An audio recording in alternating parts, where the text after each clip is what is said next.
लगभग 8:30 बजे। तब सत्संग शुरू हो गया था। 2 तारीख को तो विजय यहाँ था ही नहीं। उन्होंने फिल्म का पूरा फर्स्ट हाफ प्रोजेक्शन रूम में बैठ के देखा था। अच्छे कस्टमर्स को कौन भूलता है मैम। ये सब उसने मुझे तब बताया जब हाल ही में वो मुझे फिर से मिला था। बहुत दिन कहाँ, हम 2 तारीख को आए थे ना सत्संग के लिए Panaji. He just recreated that day. In fact, both the days. 2 और 3 अक्टूबर। मतलब कौन सी बातें हमें अक्सर याद रह जाती हैं? वो जो हमने अपने आंखों से देखी होती है। विजुअल्स, दृश्य जो हम देखते हैं वो हम आसानी से नहीं भूलते। Visual memories are strongest memories. जैसे सिनेमा, आपको पता होता है कि जो कहानी आप देख रहे हैं वो सच नहीं है, लेकिन आप फिर भी उस पर यकीन कर लेते हैं क्योंकि आपने उस कहानी को देखा है, एक तरह से जिया है। ठीक उसी तरह विजय और उसकी फैमिली ने अपनी पणजी वाली झूठी कहानी सिर्फ रची ही नहीं बल्कि जी है। वो सच में पणजी गए थे, लॉज में रुके थे, उन्होंने पाव भाजी भी खाई, प्रोजेक्शन रूम में बैठ के फिल्म भी देखी। इसीलिए इंटरोगेशन के दौरान वो अपने बयान पर कायम रहे क्योंकि वो सच बोल रहे थे, सिवाय एक बात के। कौन सी बात? ये सब उन्होंने 2 और 3 अक्टूबर को नहीं, किसी और दिन किया, शायद उसके अगले दिन। मैम, विजय ने कहा था कि वापस आते वक्त बारिश हो रही थी, वो भीग गए थे और उसकी बीवी और बच्चे बीमार पड़ गए थे। और ये भी कहा था 3-4 दिन उसके बच्चे स्कूल नहीं जा पाए। उसने दवाइयों के बिल्स भी दिखाए। दवाइयों के नकली बिल बहुत आसानी से मिल जाते हैं सावंत, और वैसे भी शुरुआत से उसने सारे बिल्स ही फेंके थे ना हमारे मुंह पे। लेकिन लॉज के रजिस्टर में 2 तारीख की एंट्री, 3 तारीख को बस और फिल्म के टिकट, वो सब तो असली है ना? That's a valid point ma'am. Very well played.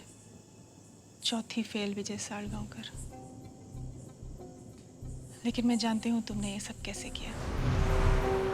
3 अक्टूबर को विजय सैम की कार से पणजी चला गया। वहाँ किसी रेस्टोरेंट से उसने पार्सल लिया, फिर उसने एक मोबाइल फ़ोन खरीदा, शायद सेकेंड हैंड, और उसमें सैम का सिम कार्ड डाल दिया। और फिर उसने वो फ़ोन किसी नेशनल परमिट के ट्रक में फेंक दिया। और फिर उसने शायद सैम की कार को उस स्टोन क्वारी के तालाब में डंप कर दिया। फिर वो वापस किसी रेस्टोरेंट में गया और 4 पाव भाजी के पार्सल लिए। उसी दिन उसने सिनेमा की 4 टिकट्स भी खरीदी। फिर वो तालेगांव बस स्टैंड गया और 3 बजे वहाँ के एटीएम से पैसे निकाले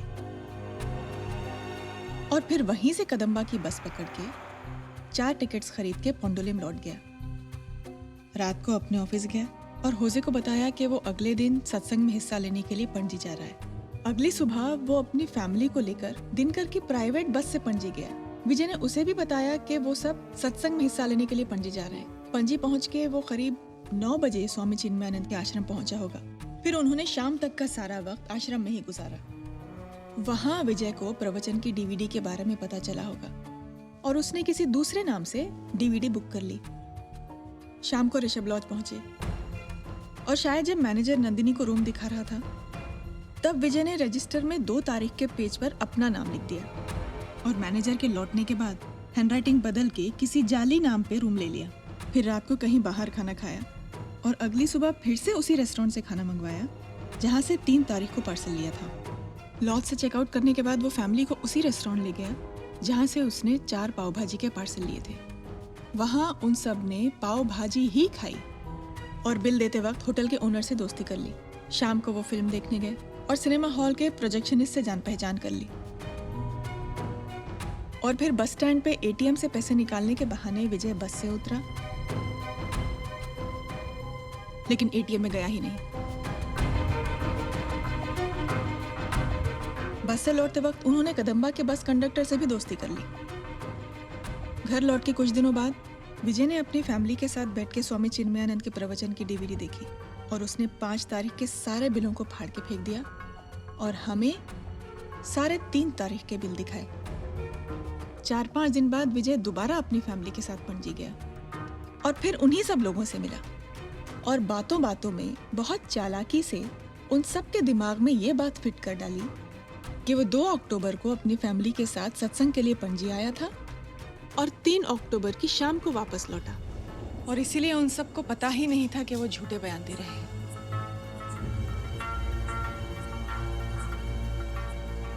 वो तो समझ रहे थे कि वो सच बोल रहे हैं।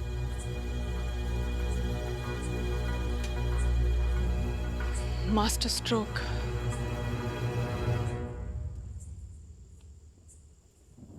तो विजय सालगांवकर ने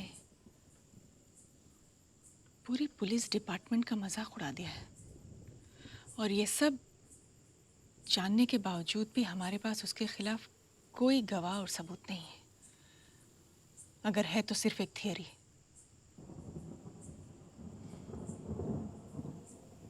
और जब कोई गवाह और सबूत नहीं होता तो कन्फेशन ही सबसे बड़ा सबूत बन जाता है। मतलब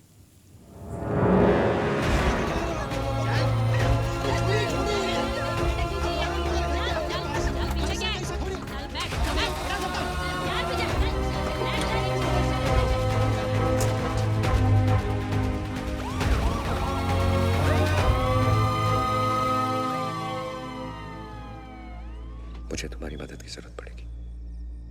बताइए क्या करना है। अगर पुलिस वापस आके हमें ले जाएगी तो इन लोगों को फोन कर देना।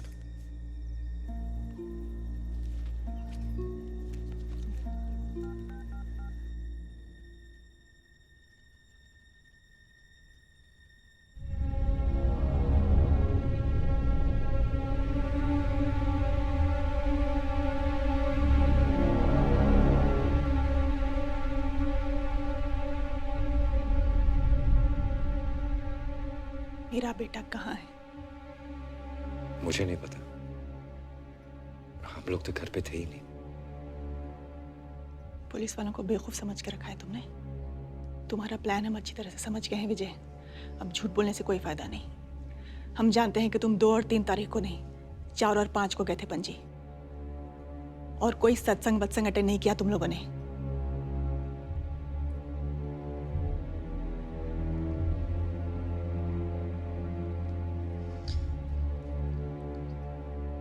मेरा बेटा तुमसे मिलने क्यों आया था? क्या हुआ था तुम दोनों के बीच? कैंप के बाद मैं सैम से कभी नहीं मिली, सच में। देखो, अब ये तुम्हारी कहानी बस खत्म। अच्छा होगा अगर तुम सच सच बता दो, वरना ये सब करने के दूसरे तरीके हैं हमारे पास। मैं सच कह रही हूँ, मुझे कुछ नहीं पता।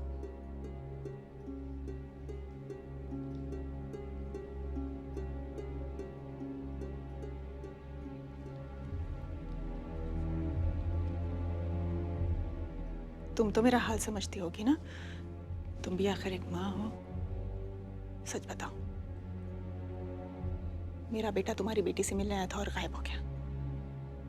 क्या हुआ था इन दोनों के बीच? हमने पहले ही सब सच बता दिया।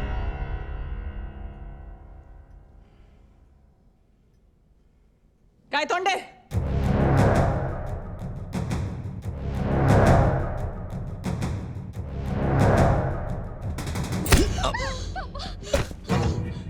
सच क्या है? बोल, बता, बोल तू चाहे छोड़ दो। नहीं, प्लीज छोड़। बोल, बता।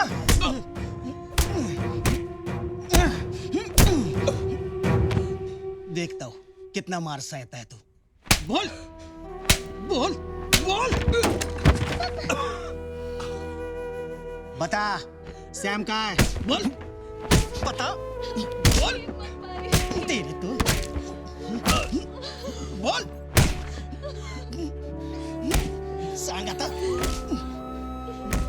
प्लीज मैडम, प्लीज रास्ते को बोलो ना, प्लीज छोड़ दो उन्हें, प्लीज छोड़ दो।